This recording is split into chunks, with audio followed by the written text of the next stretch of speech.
नमस्ते दोस्तों, मेरा नाम है गुरजी और स्वागत है आप सभी का मेरे इस चैनल में जिसका नाम है गुरजी के ज्ञान। तो दोस्तों, जैसा कि मैं हर बार आपसे रिक्वेस्ट करती हूँ कि अगर आप मेरे इस चैनल में नए हैं तो प्लीज़ मेरे चैनल को सब्सक्राइब जरूर कीजिएगा। ये वीडियो पसंद आने के बाद आप इसे लाइक करना मत भूलिएगा। अगर आप कुछ विचार रखना चाहते हैं इस वीडियो के विषय के रिगार्डिंग या इसके रिलेटेड तो प्लीज़ मुझे कमेंट जरूर कीजिएगा, बताइएगा कि आपको ये वीडियो कैसी लगी या आपका क्या प्रश्न है या आप क्या चाहते हो कि इसमें क्या बदलाव होने चाहिए थे। और दूसरी बात ये है कि अगर आप इस वीडियो को चाहते हैं शेयर करना तो सब तक पहुंचाइए शेयर करके। एंड चलिए दोस्तों, अब इस वीडियो को आगे बढ़ाते हैं।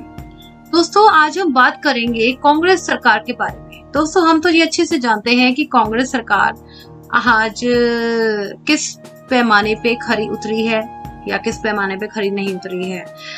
जैसा कि अभी तो उनकी लुटिया डूबी हुई है, खैर अब कब उनकी लुटिया आगे बढ़ेगी, ऊपर उठेगी, इंतजार है सबको, देखते हैं क्या होता है क्या नहीं होता। खैर, हम इसके इतिहास के बारे में जानते हैं। जैसा कि पिछली वीडियो में मैंने आपसे जो भी कहा था वो पार्ट 1 था, ये है पार्ट 2 और पार्ट 1 का लिंक मैंने डिस्क्रिप्शन में नीचे दिया हुआ है, आप उसे भी जरूर चेक कीजिएगा। उससे क्या होगा कि पार्ट 2 जानने में थोड़ी आसानी होगी।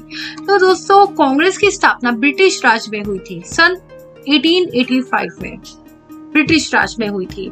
और दोस्तों, कांग्रेस पार्टी का जो गठन था स्कॉटलैंड के एओ ने किया था। और उस टाइम पे तो खैर इनके हाथ में बागडोर थी और ब्रिटिश लोगों के हाथ में बागडोर थी, लेकिन गंगाधर तिलक ही एक ऐसे इंसान थे जिन्होंने सबसे पहले कांग्रेस की पार्टी में एंट्री की और वो चाहते थे अपना स्वराज स्थापित करना, मतलब खुद की पार्टी बना के खुद ही उस पे मतलब चाहते थे राज करना। ये भी एक कहने लायक शब्द नहीं है, बट हाँ, भारत के लिए वो चाहते थे कि एक नया नेतृत्व किया जाए, एक नई तरीके से भारत की जो राजनीति है चलाई जाए। तो दोस्तों, फिर क्या हुआ कि उसके बाद बाल गंगाधर तिलक जी जो थे वो भारत की जब गरीबी, भारत में हो रही क्रूरता, भारतीयों के साथ हो रहा भेदभाव, ब्रिटिशों द्वारा किया गया भेदभाव, ये अत्याचार, ये सब देखकर ना उनका दिल थोड़ा पिघलता था। अगर आप और हम होंगे तो हमारा भी दिल छल्ली हो जाएगा ये सब देखने के बाद कि अरे, हम लोग भी भारतीय और हम इंडियंस के साथ क्या हो रहा है, कितना बुरा हो रहा है। तो आपका भी मन करेगा कि अगर मैं किसी पार्टी में आ गया हूँ या आ गई हूँ तो सबसे पहले मैं भारतीयों का सपोर्ट करूँ, बिकॉज वी आर इंडियंस। तो हम सबसे पहले अपने भाइयों का ही सपोर्ट करेंगे, भाई बहनों का ही सपोर्ट करेंगे। तो वही गंगाधर तिलक जी करते थे। कांग्रेस के उस टाइम पे 2 दल हुआ करते थे, एक कहलाता था नरमपंथी दल और एक कहलाता था गरम दल। नरम दल का क्या माना था कि जो नरम दल था वो चाहता था कि ब्रिटिश राज भी रहे और ब्रिटिश राज के साथ ही रहकर हम लोग सक्सेस स्थापित करें, हासिल करें, आगे बढ़े। और जो गरमपंथी दल थे वो ये सोचते थे, उनका ये विचार था कि ये इन लोगों ने हमारे ऊपर कितना अत्याचार किया, अत्याचार करने के बाद ही इन लोगों ने ये शासन कायम किया है। क्योंकि दोस्तों, हमने आपको बताया था ना कि जैसे ही 1857 में ब्रिटिश लोगों की एंट्री हुई थी उसी समय हिंदू और मुसलमानों में फसाद होना शुरू हो गया, सांप्रदायिक हमले होने शुरू हो गए। मतलब लोगों में जो पहले दुश्मनी कभी थी ही नहीं वो दुश्मनी भी होने लगी। और उसके बाद गंगाधर तिलक जी ये सब जानते थे और ये सब जानने के बाद अगर आपको लगे कि इनके साथ रहकर हम कैसे आगे जा सकते हैं, आगे जाना तो सोचा ही नहीं जा सकता, ये तो वो बात हो गई कि ये हमें गुलाम ही बना के रखेंगे, अपने अधीन ही बना कर रखेंगे। तो वही सब चीजें दिख रही थी गंगाधर तिलक जी को। तो वो चाहते थे कि इसमें कुछ नया हो, तो कुछ नया आए। और उसके बाद फिर क्या हुआ, पहले वो नरम दल के साथ थे, क्योंकि आप जब कभी भी किसी भी पार्टी में एंट्री करते हो तो आपको स्टार्टिंग में तो अपना रुख नरम ही करना पड़ता है, सबके भरोसे जीतने पड़ते हैं। जैसे आपके मतलब जड़ें मजबूत हो जाएं या जैसे आप सबका विश्वास जीत लें, उसके बाद ही आप एक्शन में आते हैं। ऐसा ही गंगाधर तिलक जी ने किया। तो जैसे ही वो एक्शन में आने के लिए एकदम तैयार हो गए, उन्होंने फिर क्या किया, गरम दल में अपने आप को डाल दिया। और गरम दल में उनके साथ लाला लाजपत राय भी थे और भी लोग थे जो जुड़े हुए थे, जो ये चाहते थे कि हम भारत को ब्रिटिश मुक्त राज्य बनाकर ही रहेंगे, हमें इनके साथ रहना ही नहीं है। क्यों? क्योंकि इनके होते हुए बहुत अत्याचार हुए हैं, अभी भी हो रहे हैं और लगातार होते ही जा रहे हैं और ये अत्याचार रुकने का नाम ही नहीं ले रहे। फिर उसके बाद क्या हुआ कि 1921 में कांग्रेस की बागडोर संभाली गांधी जी ने। अब ये भी सोचने वाली बात है कि गांधी जी जब आए थे तो उस समय क्या हुआ था, उस समय भी बहुत अफरा तफरी मची हुई थी। गांधी जी भी ब्रिटिशों के खिलाफ थे, वो हर परिस्थिति में अहिंसा और सत्य का ही पालन करते थे। और ये उनकी ये खासियत देखकर ना सब लोग जलते थे गांधी जी से कि भाई हम लोग मतलब कि कोई एक इंसान ऐसा कैसे सच के अकॉर्डिंग सत्ता में आ सकता है। क्योंकि ज्यादातर लोग तो यही सोचते हैं कि सत्ता में आने के लिए झूठ ही सबसे आगे रखना चाहिए, झूठ की थाली में लेक्चर परोसने चाहिए, लोगों को बेवकूफ बना के ही सत्ता में हम जड़ें कायम कर सकते हैं। लेकिन गांधी जी ने ऐसा कुछ नहीं किया था। गांधी जी ने सच के बलबूते पे ही सत्ता स्थापित की थी और कांग्रेस में कदम रखा था। वो हमेशा सत्य का पालन करते थे और करने के लिए भी बोलते थे, और वो चाहते थे कि अहिंसा का ही पालन किया जाए। हिंसात्मक सोच नहीं थी उनकी, लेकिन ज्यादातर जो ब्रिटिश लोग थे या उनके सहयोगी थे, उनका विचार था कि अहिंसा के जोर पर ही हम अपना कदम आगे रख सकते हैं, अदरवाइज हम पीछे चले जाएंगे। लेकिन गांधी जी का ऐसा नहीं मानना था और उनकी इसी विचारधारा के कारण सब उनसे जलते थे। गांधी जी के जो फादर थे उन लोगों ने 4 शादियां की थी और गांधी जी जो उनसे थे उन्होंने एक ही शादी की थी भाई। और गांधी जी के 4 बच्चे थे। गांधी जी के पापा का नाम था करमचंद गांधी। तो दोस्तों फिर बाद में क्या हुआ कि हाँ, एक चीज और बताते हैं हम कि गुजरात में गांधी का अर्थ है पंसारी।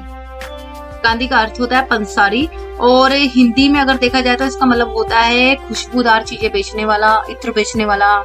इवन अगर इसे इंग्लिश लैंग्वेज में कहे तो परफ्यूमर। तो गांधी जी एक पंसारी फैमिली से बिलोंग करते थे।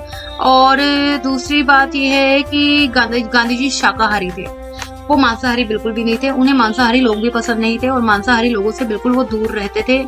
उनका मानना ये था कि अगर आप शाकाहारी रहेंगे तो आपके सोच विचार भी शाकाहारी रहेंगे, मतलब एकदम ठंडे विचार रहेंगे। लेकिन अगर आप मांसाहारी हैं तो आपके विचार भी गर्म रहेंगे और आप खुद भी गर्म रहेंगे। वो कभी आपको पॉजिटिव सोचने के लिए प्रेरित ही नहीं करेंगे। और गांधी जी की खास बात पता क्या थी कि गांधी जी खुद ही अपने कपड़े खुद ही चरखे से, मतलब जो खादी होती है ना, खादी, उसे काट के वो खुद ही अपने लिए धोती या शॉल खुद ही मतलब मेक करते थे, बनाते थे अपने लिए खुद ही। वो बने बनाए कपड़े पहनना पसंद नहीं करते थे। और दूसरी, वो अपनी आत्म शुद्धि के लिए, मतलब अपनी आत्मा की शुद्धि के लिए क्या करते थे कि लंबे लंबे व्रत रखते थे, लंबे लंबे फास्ट रखते थे, लंबे लंबे टाइप तक उपवास रखते थे। तो ऐसा नहीं था कि वो हमेशा अनशन के लिए बैठ जाते थे, नहीं, वो अनशन के लिए भी बैठते थे लेकिन वो अपनी आत्म शुद्धि के लिए भी उपवास करते थे और दूसरों को भी प्रेरित करते थे कि आप बेशक कुछ भी खाइए, लेकिन एक समय ऐसा जरूर आना चाहिए जिस टाइम उस बचाने के लिए भी आपको अपने शरीर को समय देना चाहिए। इससे हमें सीखने को ये मिलता है कि आप बेशक अपनी जिंदगी में कितना ही कुछ क्यों ना कर चुके हो, लेकिन एक टाइम ऐसा आता है जिस टाइम आप सभी चीजों पे पूर्ण विराम लगा दीजिए, एक तरह से स्टॉप कर दीजिए, स्टॉपर लगा दीजिए। वो इसलिए ताकि आपने जो कुछ भी गलतियां की हैं, जो कुछ भी किया है, एक बार उसको स्टॉप करके रियलाइज कीजिए, सबकी सफाई होने दीजिए। हो सकता है कि उन गलतियों से आपको रियलाइज हो कि आपने बहुत गलत किया है, हो सकता है आगे सामने वाले आपको माफ भी कर दे, आपको एक्सेप्ट करे, तो ये बहुत बड़ी चीज होती है। और भारत में रहने वाले जो बहुत से हिंदू, सिख और मुस्लिमों का भारी बहुमत देश के बंटवारे को लेकर था। मतलब सब लोग, जैसे कि अपने पार्ट 1 में बताया था कि अंग्रेजों ने इतना खुराफात मचा दी थी कि हिंदू मुस्लिम एक दूसरे के विरोधी हो गए थे। और सोचिए 1921 तक भी ये मामला शांत नहीं हुआ, 1921 तक भी ये मामला गंभीर होता गया, कत्लेआम होते गए, हिंदू मुस्लिम एक दूसरे के खून के प्यासे होते गए, भले वो किसी भी धर्म के हो, जैन हो, सिख हो, ईसाई हो, कुछ भी हो, सबकी आपस में लड़ाई होती गई, कोई एक दूसरे को पसंद नहीं करता था। और दूसरी तरफ फिर क्या हुआ कि जो भारी बहुमत थे ना, वो इसी चीज के लिए आ गए थे कि हम एक दूसरे के साथ रह ही नहीं सकते हैं, मतलब हम भारत में एक दूसरे के साथ मिलकर रह ही नहीं सकते हैं, हमें बंटवारा करना ही करना है, और सब लोग इसके लिए एग्री थे। तो फिर ऐसा भारी बहुमत देखकर सरकारें भी क्या करती, सरकारों को भी घुटने टेकने ही पड़ेंगे, क्योंकि जनता से ही तो सरकार बनती है, सरकार जनता से नहीं बनती। लेकिन मतलब माफ कीजिएगा, मतलब जनता सरकार से नहीं बनती है, सरकार जनता से बनती है। तो उनको सबसे पहले जनता का ही सोचना पड़ेगा, क्योंकि इतना बड़ा इकट्ठा जब हो जाएगा समूह, इतना बड़ा भीड़ इकट्ठी होके जब एक चीज के पक्ष में या एक चीज के विपक्ष में जवाब देगी, तो फिर आपको वो मानना ही पड़ेगा एज अ गवर्नमेंट। और इसके बाद फिर क्या हुआ कि बंटवारे की जो योजना बनाई गई थी उसमें फिर क्या हुआ था कि बंटवारे में एक पाकिस्तान बन गया और एक भारत। ठीक है, तो पाकिस्तान जब बना तो पाकिस्तान बनने के टाइम पर जो चीज आई कि अब हमने पाकिस्तान तो बना दिया, अब हमें पैसे भी तो चाहिए, तो उस टाइम पे डिमांड रखी गई कि 44 करोड़ रुपए भारत हमें देगा। लेकिन भारतीयों में नेहरू जी और भी लीडर्स थे, लाला लाजपत राय जी भी, जो इस चीज के अगेंस्ट थे कि भाई नहीं, हम इनको पैसे नहीं देंगे, क्योंकि अगर हमने इनको पैसे दे दिए तो ये तो हमारे अगेंस्ट ही पैसे इस्तेमाल करेंगे, हमारे अगेंस्ट युद्ध करने के लिए ही उन पैसों का गलत इस्तेमाल करेंगे। लेकिन अगर घर में मान लीजिए आपके घर में दरार पड़ी है तो आप क्या कहेंगे, जो भी डिमांड है भाई पूरी कर दे इसकी। तो वही चीज गांधी जी ने की। गांधी जी दूरदृष्टि थे, वो दूर का सोचते थे और उन्होंने मतलब कि इतना हिंसा देखा था भारत के अंदर कि वो सब कुछ जानते थे कि अगर हमने इनके पैसे रोके ये अपने पैसे लेकर ही रहेंगे, क्योंकि इन लोगों ने जबरदस्ती पाकिस्तान बनाने की मांग रखी है। हालात ऐसे पैदा कर दिए कि अब ये कुछ समझना ही नहीं चाहते हैं, ये अंग्रेजों की बातों में पूरे तरीके से आ गए हैं। तो इसमें जिन्ना ने क्या किया था कि जिन्ना ने अपने लोगों को समझाने की जगह उनको और ज्यादा प्रेरित किया, क्योंकि जिन्ना भी ब्रिटिशों की बातों में पूरी तरीके से आ गए थे। लेकिन सच बताया तो दोस्तों ये बंटवारा होना ही था, क्योंकि इसके अलावा कोई और ऑप्शन था भी नहीं, ना जिन्ना के पास ना गांधी के पास, किसी के पास भी कोई ऑप्शन नहीं था, बंटवारा ही एकमात्र साधन रह गया था। और उसके बाद क्या हुआ कि गांधी जी ने ये कहा कि अगर तुम लोगों ने पैसे नहीं दिए जवाहरलाल नेहरू जी को और लाला लाजपत राय जी को, कि अगर तुम लोगों ने पैसे नहीं दिए तो फिर एक काम करो, मैं अनशन कर लेता हूँ और मैं अनशन पे बैठ जाऊंगा तब तक जब तक तुम इनको पैसे नहीं देते हो। प्लस इनको पैसे देने के साथ साथ आप क्या करो कि भारत में इसी चीज से शांति आएगी, इसी चीज से शांति आएगी। तो फिर क्या हुआ कि जब अनशन का भी दबाव आ गया है ना, और बंटवारे का भी दबाव आ गया, हर चीज का दबाव था, और ऊपर से कत्लेआम भी मच रहा था, लोग मर रहे थे। और पता है लोग ऐसे नहीं मर रहे थे कि 5000 3000 2000 या 100, ऐसे नहीं मर रहे थे, 10 लाख से ऊपर की गिनती पे लोग मर रहे थे। इतने कत्लेआम चल रहे थे, लगातार कंटिन्यू चल रहे थे। सोचिए कम से कम 1885 से लेकर 1947 तक कत्लेआम चलते ही रहे। तो सोचिए कितने लोग मरे होंगे इसमें। तो इसी आधार पे फिर बाद में गांधी जी ने क्या किया कि अनशन पे बैठे, उन्होंने अपनी बात मनवाई, और जो बात मनवाई हम सोचते हैं कि ये बिल्कुल सही डिसीजन था उनका। अगर ये डिसीजन उन्होंने ना लिया होता तो आज की डेट में हम लोग जो खुशी खुशी अपने घरों में बैठे हुए हैं ना, हम लोग खुशी खुशी अपने घरों में नहीं बल्कि डर डर के बैठे होते। और ये बात फैक्ट है। आज भी अगर हम बंटवारा नहीं होता ये वाला, तो आज भी हम लोग एक दूसरे के खून के प्यासे होते। हो सकता है ये लड़ाई आज भी बहुत ही विकराल रूप ले लेती, क्योंकि आज है 2021। और दूसरी बात दोस्तों, जो सी बात हम करना चाहते हैं कि बाद में फिर क्या हुआ कि 55 करोड़ रुपीस दिए गए। ठीक है, 55 करोड़ रुपीस दिए गए पाकिस्तान को, उनको बसाने के लिए। और बंटवारे में ये कहा गया कि आइंदा से आप हिंसात्मक रवैया नहीं रखेंगे और ऐसी चीजें नहीं करेंगे। और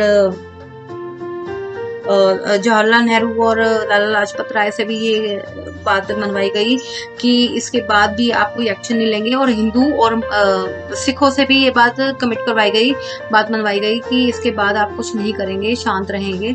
और ऐसा ही हुआ।